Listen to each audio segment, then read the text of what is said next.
Bonsoir, dames et messieurs, et bienvenue à cette édition. Un seul titre au menu de ce journal, le président de la transition, chef de l'État qui prend langue avec le monde universitaire. Encore une fois, bonsoir et bienvenue.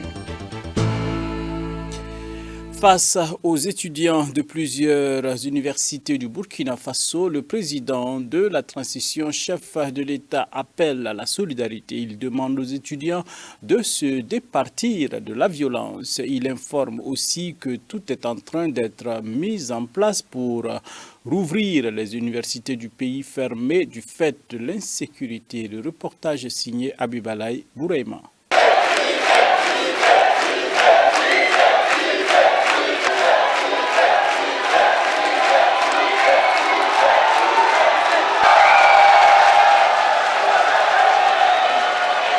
D'abord, une rencontre à huis clos avec les premiers responsables des universités et des enseignants-chercheurs burkinabés. Le président de la transition, chef de l'État, a continué la suite de la journée de ce mardi 17 janvier avec les étudiants de l'université Joseph Kizerbo de Ouagadougou. À l'issue des échanges, les plusieurs milliers d'étudiants qui ont participé à la rencontre sortent satisfaits. Vous êtes préoccupés de la question du pays et ça...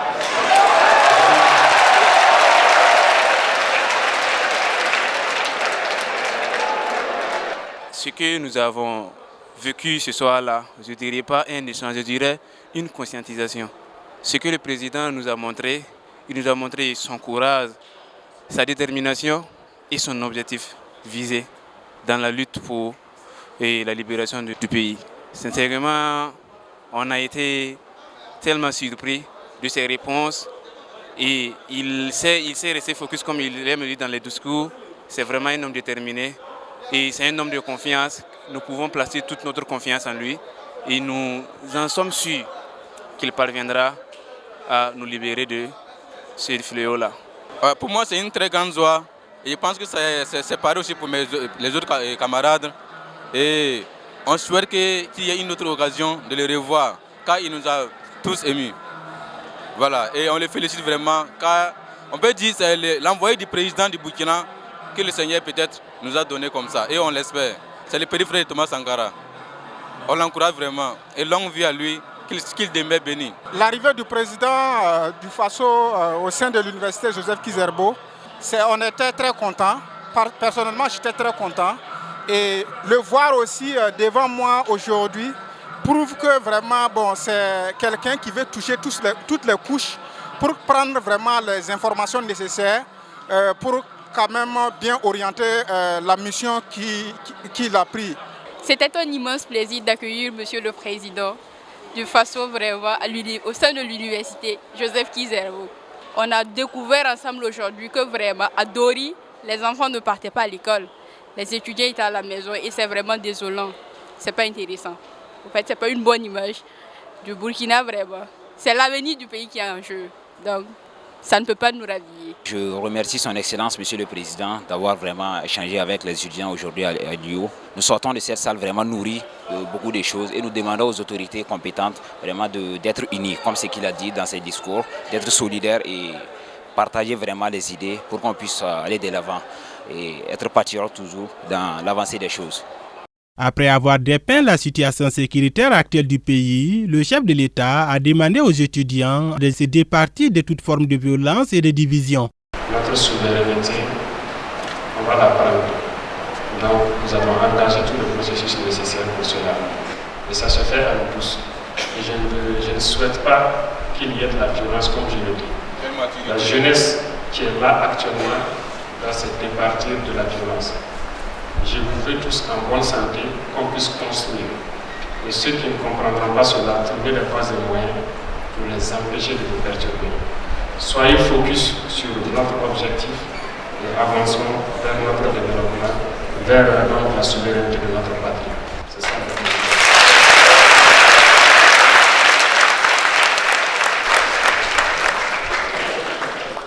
Le capitaine Ibrahim Traoré a informé aux étudiants que la vocation première de cette guerre n'est pas de tuer.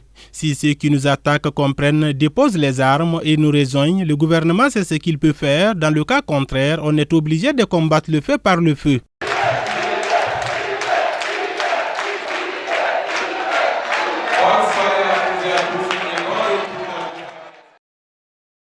Les ONG et fondations ont investi 179,61 milliards de francs CFA dans la mise en œuvre des politiques publiques burkinabées au titre de l'année 2021 contre 161 milliards 78 de francs CFA en 2020, soit une augmentation d'environ 18%, sinon 18 milliards de francs CFA.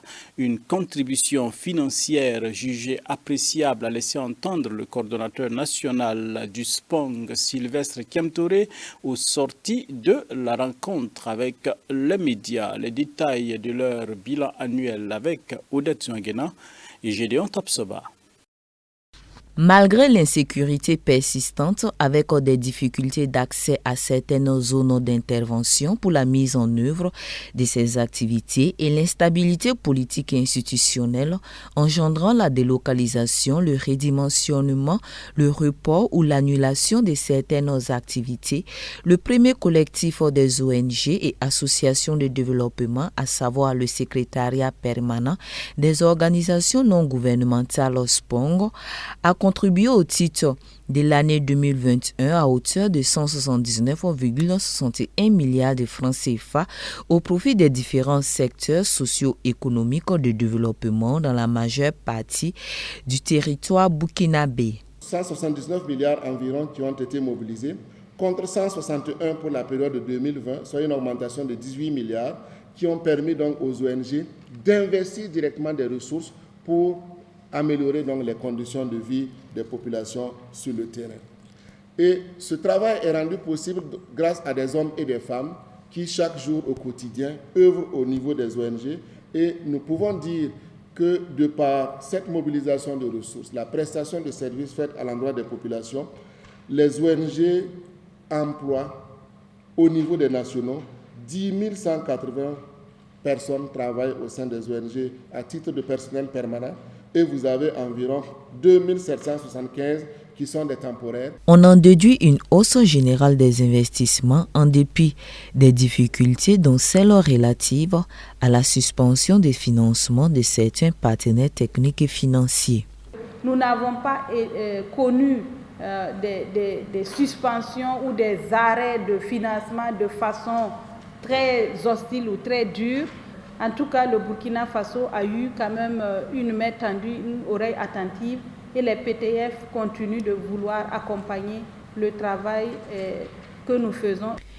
S'agissant de l'appel du chef de l'État, Ibrahim Traoré, pour une transition réussie et apaisée, les 259 membres du SPONG promettent construire un Burkina Faso où les ONG, AD et fondations ont une voix et les capacités pour participer à la réalisation d'une société juste, équitable, pacifique, résiliente et démocratique. Nous pouvons effectivement continuer dans ce contexte-là à mobiliser les ressources financières extérieures à travers justement ces fondations, à travers effectivement ces associations et ces privés effectivement. Et nous allons effectivement continuer aussi et davantage développer le financement endogène. Présent au pays des hommes intègres depuis les années 1970, le SPONG continue à subvenir aux besoins sociaux de base des personnes vulnérables et à relever les personnes affectées à travers la conduite d'activités génératrices de revenus. En termes de réalisation au cours de la période 2017-2021 au niveau du secteur de l'éducation et de la formation, on enregistre la construction de 237 établissements scolaires et 932 salles de classe. Et dans le domaine de la santé, ce sont 61 centres de santé et de promotion sociale CSPS et 27 unités médicales construites pour le bien-être des populations. La fenêtre internationale dans cette édition, réforme des retraites en France, des mesures qui ne passent pas auprès des syndicats, pénibilité, âge légal de départ, pension minimale, les syndicats français unis contre la réforme des retraites. Comme un tour de chauffe avant la journée de mobilisation nationale de ce jeudi. À Marseille, ces manifestants défilaient mardi flambeau à la main contre la réforme des retraites en France. La grève contre le report de l'âge légal de 62 à 64 ans s'annonce très suivie. Un jeudi noir pour les usagers confirmé par la SNCF qui prévoit une circulation très fortement perturbée. Le ciel ne sera pas épargné puisque 20% des vols devraient être annulés à l'aéroport d'Orly. Beaucoup devront garder leurs enfants car 70% des enseignants du primaire seront en grève et de nombreuses écoles entièrement fermées. La grève s'annonce également très suivie dans le secondaire. Le scénario d'un mouvement reconductible se dessine dans le secteur de l'énergie où des baisses de production d'électricité sont à prévoir sans aller jusqu'au blackout. Unis pour la première fois depuis 12 ans, les 8 principaux syndicats prévoient des rassemblements dans plus de 200 villes. Ils espèrent une mobilisation massive dépassant le million de manifestants. Une jauge symbolique qui donnerait de l'élan à un mouvement social appelé à s'inscrire dans la durée. Plus de 10 000 policiers et gendarmes, dont 3 500 à Paris, seront mobilisés jeudi pour assurer la sécurité des manifestations. Face à cette large contestation, le gouvernement s'emploie à défendre sa réforme. La première ministre Elisabeth Borne vante un projet de justice et affirme que 4 Français sur 10 pourront partir avant 64 ans. Le gouvernement met également en avant le poids des retraites sur les comptes publics pour justifier sa réforme. Des arguments qui peinent à convaincre l'opinion que les sondages montrent toujours majoritairement opposés au report de l'âge légal.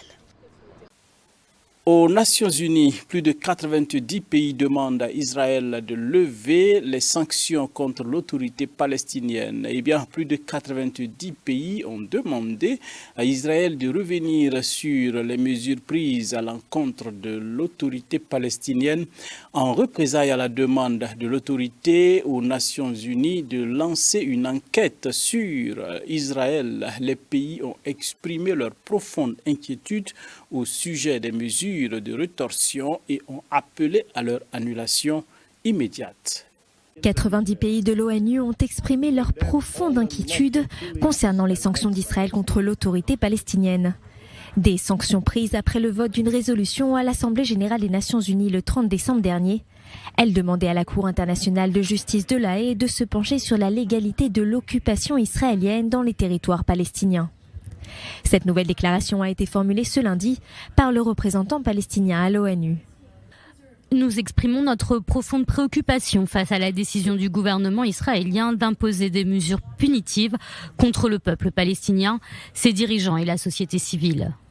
Parmi les signataires, 27 pays européens dont la France et l'Allemagne, mais aussi des pays qui s'étaient abstenus ou avaient voté contre la résolution du 30 décembre. C'est important parce que cela montre que quelle que soit la façon dont les pays ont voté, ils sont unis dans le rejet des mesures punitives. Des actions qualifiées de terrorisme politique par l'ambassadeur d'Israël à l'ONU, Gilad Erdan. Les Palestiniens profitent du mécanisme défectueux de l'ONU pour essayer de nuire à Israël. C'est une déclaration dénuée de sens et chaque pays qui l'a signée n'a fait qu'alimenter le feu de l'incitation et de la terreur des Palestiniens et a supprimé toute chance de réconciliation.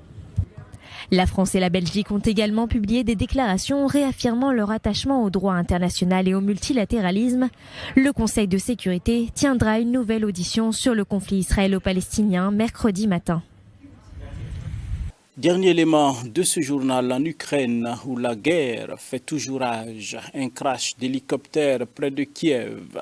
L'appareil qui s'est écrasé aux abords d'une école maternelle, eh bien, au moins 14 personnes sont mortes, dont 3 enfants. Le ministre de l'Intérieur est parmi les 14. Le crash d'un hélicoptère ce mercredi à Brovary, près de Kiev, a fait 14 morts et 25 blessés, selon un dernier bilan revu à la baisse. Un précédent bilan faisait état de 18 personnes tuées. Dans l'appareil se trouvaient 9 passagers, dont le ministre ukrainien de l'Intérieur, Denis Monastyrski, qui se rendait sur la ligne de front. Il est le plus haut responsable ukrainien à avoir trouvé la mort depuis le début de la guerre.